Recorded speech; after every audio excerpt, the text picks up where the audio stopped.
Hey guys, Mike from Deep with Force Will here, coming back at you all with another video. This time a new series that we're kind of exploring after I had put out kind of a call for the community to send out their own custom designed cards. And I figured it'd be a lot of fun for us to just kind of put them together here, review them, and I got sent way more cards than I thought I was going to be sent. So, first of all, for everyone who did give a card in, thank you so much for doing that. Much appreciated. This is making things a lot of fun for me. I hope that everybody enjoys this too. But because I got so many, I think I'm just going to end up doing like 7 or 8 of them at a time, and then just kind of go on from there. I'm trying to limit the number of rulers to each video, because I got a lot of rulers.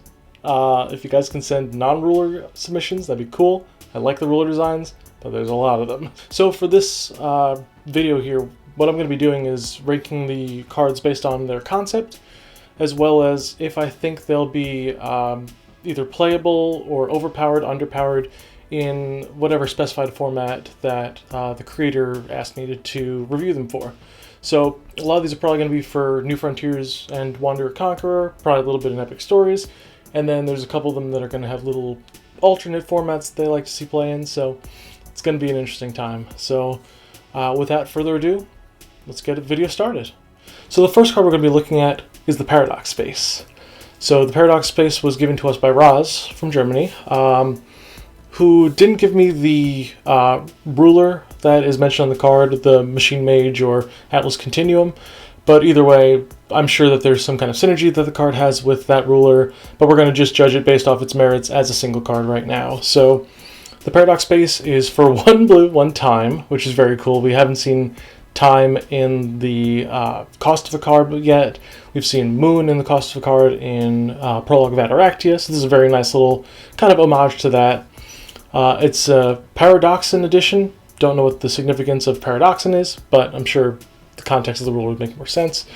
If your ruler is the Machine Mage or your J ruler is Atlas Continuum, entities you control lose Mythic, and non-Magic Stone entities your opponent controls gain Mythic, which is really kind of sick. I do like that concept a lot. That's something very interesting. And then it goes on to have a tap ability where you can tap it and produce X and pay X to put a token copy of target resonator with total cost of X that you control into the field.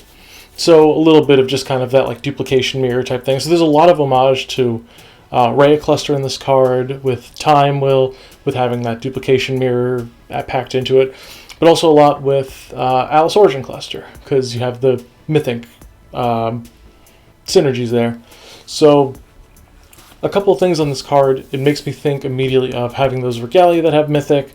The fact that you can put this on the board and have it so that you can have multiple Genesis on the board is kind of neat, because that's just extra mana that you can just kind of throw out there in later turns, which is very nice. The put token copy of target resonator is a decent effect. It's a little bit expensive, so there's a lot of feeling that this card kind of just is a bit of a do-nothing when it first comes into play, and then you just kind of have to slow roll the game out a little bit, which obviously if you're running in a slower format is going to do really, really great things, because there's not a lot of cards that interact with activate abilities. So having something like this to just kind of have ways to sync your will into other plays is really interesting. So just first of all, from the fact that, not to mention the fact that the non-Magic Stone entities your opponent controls gain Mythic is really cool, which means your opponent can't control more than one of any single non-Magic Stone entity they have, which means that if they're playing a token deck, tokens, you can only control one of them. If they're trying to focus on one specific resonator, if they're playing Croco Sharks, they lose. There's a lot of really cool implications with that, and the fact that this card, the fact that this thing will stop something like the Schrodinger OTK that Sigurd pulls out is really cool too, and it's the perfect cost to do it, which is nice. So it's a very interesting card, and it's got a lot of really cool applications. Only problem I think with it is that it just kind of doesn't do much for the turn that it comes down, and for a 2-cost card. So design, I'm going to give this one an A. It's just a very, very flavorful card in terms of what it's meant to do, in terms of the design that went into it. The playability in all formats, in Epic Stories, I think this is really good, but that's probably going to be the only time that's going to see a whole lot of play, just because all the other formats are a little bit too fast. So I'll give it about a C for its playability. So next up, got Frail's Assault Troop. This one comes to us from Andrew Laber. I don't know how to pronounce your last name, dude, I'm sorry. But who also wanted to give a shout out to the Reddit Discord, who helped him come up with the concept for the card and a lot of the design philosophy, which is really cool. So Frail's Assault Troop is for 1 darkness, a 400/400 Dark Elf. Comes with Swiftness and Bane, which is, I like those keywords.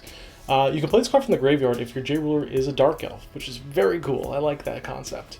When it enters the field from a graveyard, it gains precision and +200/+200 until end of turn. Until end of turn, if it would leave the field, you remove it from the game instead, and at the next end of turn, you remove this card from the game. And then there's also another trigger on top of that. Whenever this card deals damage, you banish it. So, very reminiscent of something like the Residents of the Black City from Alice Origin 3, but with the Frayla flavor to it. And I definitely see the concept of this working very well with Frayla. You have the Dark Elf Gravekeeper that is able to bury a Dark Elf from the deck, which can be this card and then you just bring it out, which is a really nice little synergy there. The fact that this thing comes with an extra +200/+200 when it played from the graveyard is really, really cool.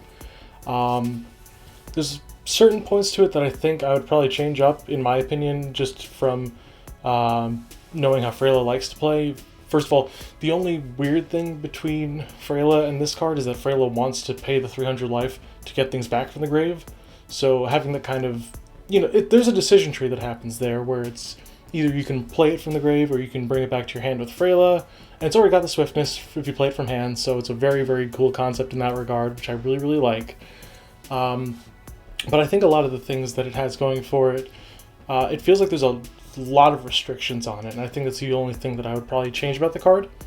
It has both the, if it would leave the field, you remove it at the next end of turn, and if it deals damage, you banish it. I think that whenever this card deals damage, banish it is really nice, so that you can play it from hand, deal damage, put it into the grave, and then bring it back with its own effect.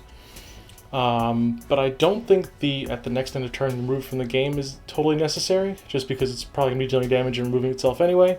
So in my opinion, I think just taking that part of the card out would make it very, very strong, and would probably put Frail on the map, honestly, in Wanderer and Conqueror formats. Conqueror more so. In Wanderer, you get laughed at if you don't have a Divinity Ruler, but that's neither here nor there. So, all in all, very, very cool. I'm going to give the design a B. It's a little bit too reminiscent of Residents of the Black City for me. I wish there was a little more to kind of differentiate it, but I see the concept and I see how it's being used in Frayla, so it's very cool in terms of having that kind of effect that's already in the game as a little bit of a legacy support for one of those older rulers, so I do like that. Playability though, giving it an A. This thing is definitely enough to kind of give Frayla a little more aggression, a little bit more damage, a little bit of reach, and a little bit of grave support that isn't just her end of turn ability, which is very nice. Next up, we have Kaze, Petty Rogue. This one comes to us from Oz, who mentioned that he saw, and I quote, he saw the exploration ability and the rogue subtypes and went apeshit. So he wanted to make a mirror ruler, which is really cool, and I like that concept a lot. So Kazuha is a ruler slash J-ruler, an elf slash rogue, with a judgment cost of wind, and 1. For 0, you have Exploration X, where the number of cards removed by a steal effect you control, which is very interesting, because that's something we haven't seen yet, but it's explained down below. Also, that effect can only be used once per turn. You pay 1, and you cast a steal effect. If your opponent has any cards in their removed area, you take 1. And if there are no cards there, you can't play that ability, but the Exploration effect is determined by the steal effect, which is really cool. So, props to some very, very interesting game design there. Obviously, it lets you interact with the exploration mechanic, but it also lets you interact with stuff in older formats like Allosaurus, or even like Lynette's stuff, where she removes her own stuff from the game. So really, really nice. I do like this concept a lot. And what does she do on her flip side? She's a 100/100 elf slash rogue, so a little bit of mirroring to Celesta's Celesta's initial stats. She gains +200 attack for each stolen card in your removed area, and +100 defense for each treasure in your removed area, which is very cool. So if you're not playing against Celesta, very specifically, she is a X100. And then you can pay X to choose X cards from your removed area, put a copy of each of those cards onto the chase, so mirroring Celesta once again, and you can return a card in your removed area to its owner's graveyard, And then she can gain Barrier, Eternal, First Strike, Imperishable, Pierce, or Swiftness until end of turn. So a little bit of keyword soup, but keyword soup with flavor, and you have to choose one, which is really nice. So a few things about this card. This is very, very interesting design space, and I like this a lot. I like the fact that it kind of gives you almost a pseudo Gil Lapis meets Celesta concept, because you get to, you know, play with cards in your own removed area, which were probably stolen from the other person, so you put them into the deck, and then you get extra effects. So there's a lot of really, really cool synergies there, and I really like that concept. I think my only concern is how that steal effect would be implemented, because I think that the way that we'd have to do it wouldn't be just taking a card and putting it into your own removed area, just because of how the game rules work. You'd probably need to... probably some kind of stolen card area, which doesn't make much sense. Like, you just... It's very difficult to conceptualize how that would work. I think the best way to do it would be to have, like, stolen counters on her. Like, you... if you target a card in your opponent's removed area and you put X stolen counters on it, where X is the cost of the card, or something along those lines. There's a lot of design space that you can do with that, to where you're not just saying, hey, I'm going to take a card from my removed area and put it here. If that's the case, you change the effect up on the backside, so that instead of returning a card in your own removed area that was stolen, essentially, instead you remove a counter from it and put something from your opponent's removed area in the bottom of the deck with the cost equal to those counters to do the effect. So you kind of like bridge the gap between the cost putting the counters on, removing the counters to put something of that cost. So you kind of tie the cards in your opponent's removed area to the stolen effects, essentially. So there's you lose a little bit of the flavor with that, but for a design standpoint, that's probably what needs to happen. So for the concept of the card, I'm going to give it a B. I love the design a lot. I think it's a little bit narrow right now. I think it definitely needs a little bit of extra traction. I think the mention of treasure on the backside should be changed up a little bit from there. And I think you'll just need to kind of rework the card to have counters on it, instead of having, you know, take something from your opponent's removed area and put it into your own, just because of how the game mechanics work. So very small fixes there. And then playability wise, unfortunately her playability is almost entirely tied to Celesta's playability right now. So I'm going to give her a B for playability in just about all formats right now. But very cool concept. I like this card a lot. Next up, we have Nethans of Formosa. This comes to us from Toby Gaffney, and it is a 1 water for a 0 attack, 100 defense resonator. It's a wizard / spirit. Very cool. I like the addition of spirit there, especially with this new set. It has quick cast, and when it enters your field, you discard a card. You cancel target activate or automatic ability your opponent controls. Remove this card from the field and game at the end of your turn. Okay, so remove this card from the game at the end of your turn.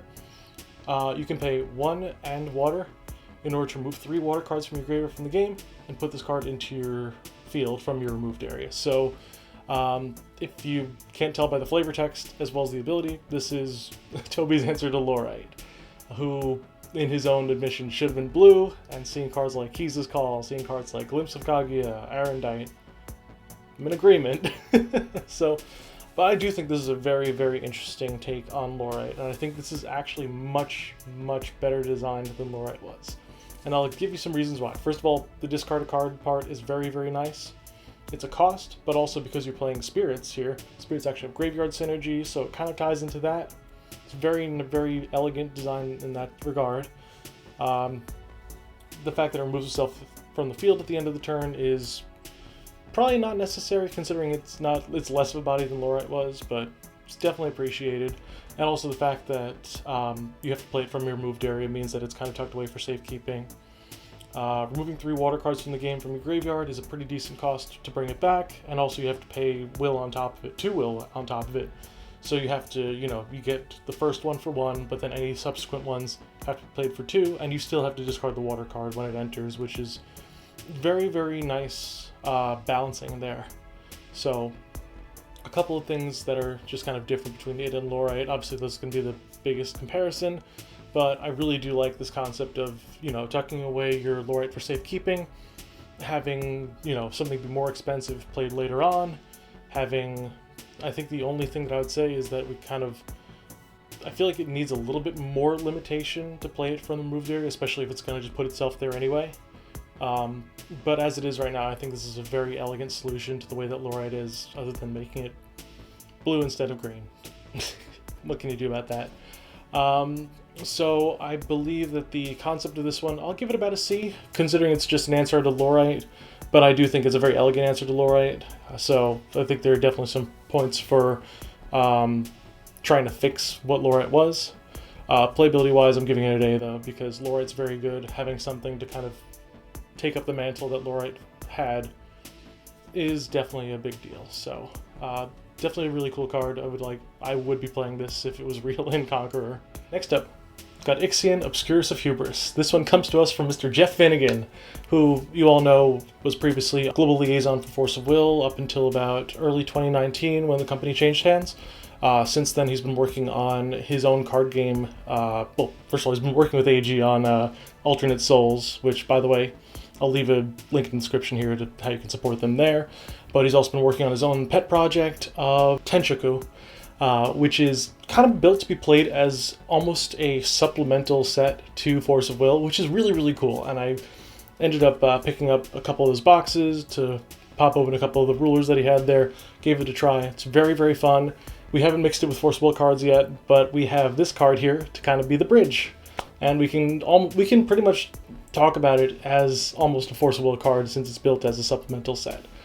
Probably around the era where Jeff put this together was 2019 Force of Will, so pre-DBV, so we can evaluate it before the power creep started setting in. But what's Ixion? Ixion is for 2 fire. I'm gonna do Force of Will terms here. 2 fire will for a 400 attack, 600 defense resonator. It's an Obscurus archetype card, and that'll come to play later. It's a resonator deity. It has stealth, which is great because stealth was never fully realized, and I know that Jeff was very was very upset that nothing more came of it. It was very cool to see it. Its stealth trigger is that you control 2 more resources, which are magic stones, and remove 2 legend counters from your ruler, which every ruler in Tenchoku tends to have. So it's basically just an item zone, remove 2 legend counters, and also you just need to control 2 stones in order to do this. When it enters the field from the stealth trigger, you search for an Obscurus card and add it to your hand. Obviously, Obscurus is the type of card that she is, so you can search another copy of herself, which is cool, or anything else in that archetype. Maybe there's a 3-drop or something that curves well into her because she can play at quick cast speed. There's a lot of cool stuff there. And then you can tap her to rest another target resonator, and then set her back into your standby area, which is so cool. I love the fact that she almost just kind of works her own archetype, essentially. Just like, you can tap something, you have her at instant speed, so you can put her into play. She can't activate that tap ability when she comes into play, so you have to kind of do a little dance with your opponent to try and figure out when's the best time to do it. You can tap, set herself back, you can flip her up again, and each effect of her can only be used once per turn, which is a nice little thing to have there, just so that she doesn't go overboard and you don't just like stack a bunch of her on top of each other. So all in all, I love this design a lot. I really like the concept of just like a card that just kind of glues together its whole archetype, essentially. You saw a lot of it in Yu-Gi-Oh! Obviously, if you go back to that game, where cards will just kind of have an overarching theme and have one card that kind of facilitates the whole engine. It seems that Ixion tends to be the one that does it for Obscurus, which is really cool, and she does it in a very flavorful way with that stealth trigger, and in a way that's very balanced, I would say. You have to really think about when you're going to activate that ability. You have to think about how you can use the legend counters that your ruler will generate. You have to know when to tap something. Your opponent needs to control... Well, your opponent doesn't need to control a resonator, but there needs to be a resonator on board other than herself in order to flip it back over, which is really nice. So there's a lot of very, very cool interlocked design space here. So I really, really enjoy this card. For those of you who haven't checked out Tenchoku, please do. For design, I'm going to give this thing an A tier. Definitely very, very good. For playability and balance, I'll give this one an A as well. Just an overall solid card that facilitates its whole archetype. So very, very well done, Jeff. I like this one a lot. All right. Next up, we have the Moving Castle and the Iron Fortress. Another ruler / J ruler. This one comes to us from Nicholas Mitterle.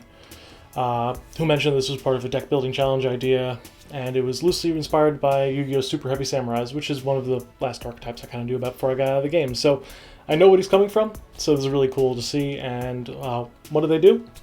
Well, the Moving Castle is a machine ruler with energized for blue and green, water and wind, whose judgments for water, wind, and 2. As long as resonators you control have 500 defense more than their attack, they gain barrier, and when this resonator blocks, you recover it. Very interesting. It also has an activate ability for water and wind. Put a resonator from your hand onto the field. It loses all abilities and its attack becomes 0. Draw a card. You can only activate this ability once per turn. Very interesting. Next up, we go over to the Iron Fortress, who's a 0/1000 machine J ruler with barrier. J resonators deal damage equal to their defense instead of their attack, and your J resonators gain plus 500 defense. That's the Super Heavy Samurai influence there. J resonators control with 2,000 more defense than their attack gain Pierce. Neat. I like it, especially with the plus 500.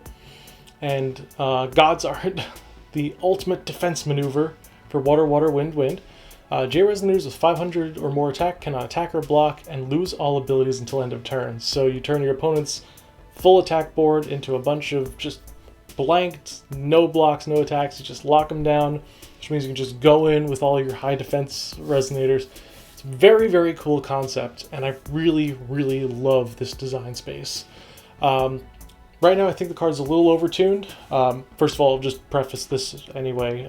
The concept of this card is an S tier. By all means, one of the coolest thoughts I've seen in our custom Force of Will stuff here. I really, really appreciate this design space, and I really hope that it gets realized in the game itself, because that'd be kind of sick. A couple of small things, mostly to do with the front side. I think the back side is very, very well made. The front side, though, is a little bit overtuned. I would say that the resonators that have 500 defense more than their attack should have an effect that says when this card blocks, recover it, and it gains barrier until end of turn. They shouldn't have just a blanket barrier across the board. That seems a little bit overtuned there. I also think that ability should only be something that occurs once per turn. Kind of the way that a couple of the cards from, say, like Echoes of the New World had it, where it's like once per turn when this card blocks, you can recover it, and it gains barrier. That would be a nice thing to put on every one of them, because otherwise the board just gets way too difficult to deal with, and things will snowball way out of control, especially once you start to get to the Judgment turn. I also think that the put a resonator from hand into the field is a little bit tough. You can put something like Azathoth, Hunter of Reality into play, have a 0/2000 with no abilities, but then you flip over your machine thing and it just becomes a massive beater. So I think that might be a little bit too overtuned. I'd say probably want to put that up to maybe a 3 or 4 cost if you're cheating something from your hand into play, especially at instant speed. Another thing, you might want to make it once per turn during your turn, because otherwise it's just a power creep over something like Valentina from the old game, from SKL. Yeah, it just seems a little bit overtuned, a little bit undercosted for the ability there, but I think literally everything else in the card is fantastic, and I really, really appreciate this design space. So we already have my concept. Playability-wise, a little overtuned right now. I'll give it a B tier. Definitely want to see the cost of that ability and maybe a little bit of the once per turn part of it revised, and a little bit of revising on that blanket continuous effect. This will be the 7th and last card I do for this video. Obviously, we'll be making more, especially if you guys enjoy this series, but I just wanted to give a quick shout out to everybody who submitted so far, and a very, very good shout out to currently what I think was the best card that's been submitted yet, and I wanted to give it a special highlight at the end of this video. This submission comes from Mr. Brandon Bremont. You all should know him as somebody who's very open in the creative the forums, very open in all the tournament scenes, memes, ripping me apart for my bad opinions, but he gave a really, really solid submission this week, and I'm very excited to go over Diva, Primadon of Creation. It's a water and light angel resonator for a cost of water, light, and 4. It's 1,000 attack, 1,000 defense, has flying. You can pay 1 less to play this card for each different card type among cards in your graveyard. So that means, Resonator, Chant, Addition, Regalia. I think he meant to have Magic Stone on there as well, but we'll go over that in a sec. Her entry trigger, though, you reveal 15 cards you own from outside the game. Okay. If none of them share a name and all of them are at least one of the card types Resonator, Chant, Addition, or Regalia, you put a creation counter on her. And at the end of your turn, if you have a creation counter on her, you can choose a random card you own from outside the game and play it without paying its cost. I love cards that interact with the sideboard so much, especially when they do it in a way like this. You know, we've seen stuff like Vox, where you just kind of put a Chimera into play from your sideboard. We've seen stuff like Valentina, where you reveal J-Rulers from your sideboard. This is the first time that you've really had a card that interacts with the whole sideboard in its entirety. So, first things first, this card, easy S tier on design, just very, very cool design space. Absolutely adore the way that this card is created, the way that this card tries to kind of impact your deck building in the sideboard too, and it'll also impact the way that you sideboard out cards. Because if you sideboard out, you know, cards that share a name, and then you put in cards that don't share a name, and then suddenly Diva is revealing your cards, you can't get her effect off. So there's a lot of like restriction, but a lot of potential upside. But I think that you can kind of consider that a downside, and I think that this card could be made stronger. I know that Brandon said that this is designed in a world where Force Will's fair. So that's very cute. I do like that. If that were the case, I would give this an S ranking, but I think it's a little weak. I'll give it an A ranking, and I'll tell you how I would improve it. First things first, the creation counter would be, instead of an end of turn effect, it would be an activate effect. Just remove a creation counter, choose a random card you own from outside the game, play without paying its cost. I would also, because it's a 6-drop that, you know, will get weaker as it goes along, but at the same time, you got to get a bunch of different card types in your graveyard as well. So there's a lot of hoops you have to jump through, and potentially the downside of not being able to side out properly, which I think is actually a big enough downside that you can get a little bit crazy with this card. It's pushing the boundaries a little bit, but I think you could also make it so that you don't have to choose a random card from outside the game. I think you could make it so that it was, you pick a card from your sideboard and play it without paying its cost. I'd probably put play this card only during main timing, which, you know, would be the way that you'd have to kind of balance it out there, instead of just having it be like this end of turn thing, or, you know, remove a counter, do it anytime. Probably would be something like that, just so you couldn't, you know, play like an Umar from your sideboard at instant speed. I don't know. But yeah, this card definitely, if it had a little less restriction, well, not less restriction, but if it had, you know, those changes there, it would probably be just about on the tip of playable in our current New Frontiers, current, you know, Eternal formats. This thing is bonkers in Epic Stories. I would love to play this thing in Epic Stories, just have a sideboard. For that, I think that's how it works. I'm not sure how it works, but this card would be really sick to have there. This is just it's just a bomb card, and I would absolutely love to see it printed in this game. Like, this is a card that I would, if they put this in a set, I would be so hyped for that set. So Diva gets the honor of being currently the best card I've seen designed so far. Not saying anyone else's were bad, but this one just blew me away in terms of the way that it was designed. And that's it for this time, guys. Thank you all so much for tuning in, and for everybody who sent in cards, thank you again from the bottom of my heart for sending those over. This was so much fun to do. We still have a bunch of cards to get through for next episode. A lot of rulers to go through next episode, so we're gonna have to kind of bite the bullet on that. But also, I've seen some really cool designs so far that I want to definitely talk about. For anybody who doesn't know about this contest, not really a contest, but this submission that you could do to bring in your custom cards to be reviewed, I'll put a link to the Google form in the description. If you use the Magic Set Editor, you can make them all yourself. You can submit them to me, and I will queue them up. And if this series is well liked, and if you guys like what I'm doing here, by all means let me know. Let me know what you think of these cards. Let me know what decks you'd play them in. And yeah, till next time, I've been Mike from Deepwood Force of Will, signing out.